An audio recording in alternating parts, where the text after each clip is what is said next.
Doctor rice sugar free rice doctor rice diabetic rice ని తినండి.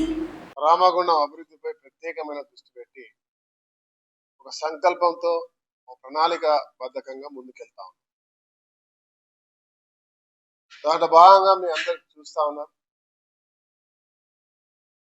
నగరంలో 100 కోట్లతోటి రోడ్లు, డ్రైనేజీలు ఇవన్నీ చేసే కార్యక్రమంతో పాటు రోడ్ల విస్తరణ, సింగరేణితో దాదాపుగా 10 కోట్ల రూపాయలు, స్పెషల్ ఫండ్స్, డిఎంఎఫ్టి ఫండ్స్ అన్ని కలగలిపి అమృత్తో కలిపి 300 పైన కోట్లతో ఎవరికే గ్రౌండ్ అయిన వర్క్స్.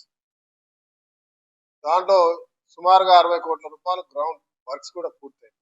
ప్రతిమే కూడా నడుస్తా ఉన్నాయి. 2-3 నెలల్లో పూర్తిగా వస్తుంది.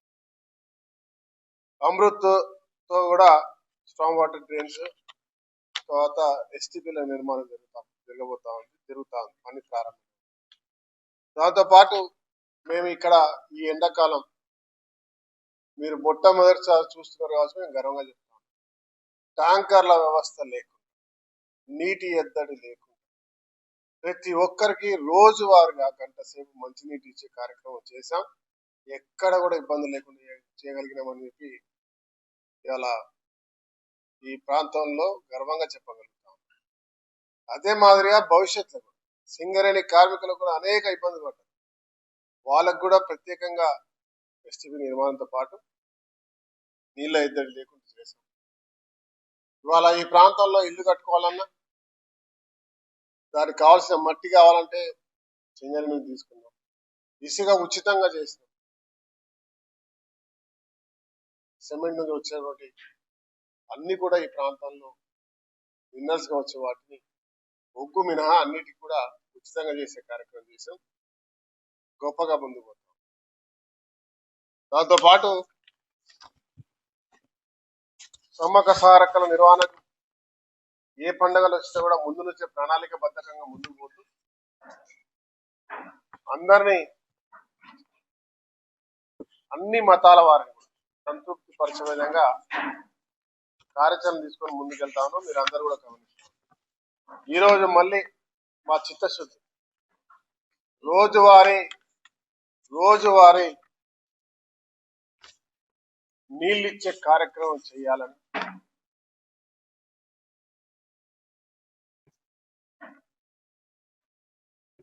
అర్బన్ ఇన్ఫ్రాస్ట్రక్చర్ డెవలప్మెంట్ అథారిటీ తోటి ఈరోజు రాష్ట్ర ప్రభుత్వం చొరవ తీసుకొని ఈ రాష్ట్రంలో 6 కార్పొరేషన్లకు గాను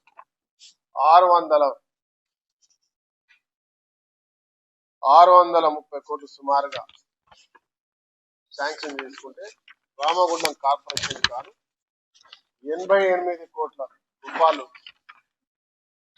88 కోట్ల 90 లక్షలు, అంటే 89 కోట్ల 90 లక్షలు, 89 సుమారుగా 90 కోట్ల రూపాయలు, 90 లక్షల 90 కోట్ల రూపాయలు ఈరోజు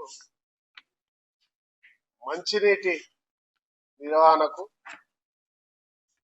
ట్యాంకులు, పైప్ లైన్స్ ఇవన్నీ చేసే కార్యక్రమానికి శాంక్షన్ చేయడం జరిగింది. ఈరోజు శాంక్షన్ తీసుకురావడం జరిగింది. ఇది జీవో కాదు. ఇది ఒక 18 సంవత్సరాల అమ్మాయి వచ్చింది. నాకు 18,000 ఉద్యోగం వచ్చిందన్న మేడ్చల్లోనే, ఆమె అక్కడే ఉంటుందట. ఇక్కడ పిల్లనే చదువుకుంటాను. అలాంటి జాబ్స్ కంటిన్యూ క్యాంప్స్ పెట్టాలని నిర్ణయం తీసుకున్నాం. కంటిన్యూ అంటే రోజు పెట్టే కూడా ఎవరు రారు, ఈజీ అవుతుంది. అంటే టైం 1 ఇయర్లో 2 సార్లు పెట్టాం. మళ్ళీ ఒక 3 నెలలు 6 నెలలకు మళ్ళీ ఒకటి పెడతాం. ఈసారి ఐటీఐ నుంచి పెట్టాలని ప్రయత్నం. ఎందుకు ప్రపంచవ్యాప్తంగా ఓపెనింగ్స్ లేవు, ఎక్కడ జాబ్స్ లేవు. ఈ టైంలో మనం జాబ్స్ పెట్టేయడం అనేది అదొక గొప్ప ఆలోచన. దాన్ని సహకరించిన సింగరేణి వ్యవస్థకి, ప్రభుత్వానికి. ఇండియా పాకిస్తాన్ తాజా అప్డేట్స్ కోసం డౌన్లోడ్ చేసుకోండి RTV లైవ్ యాప్.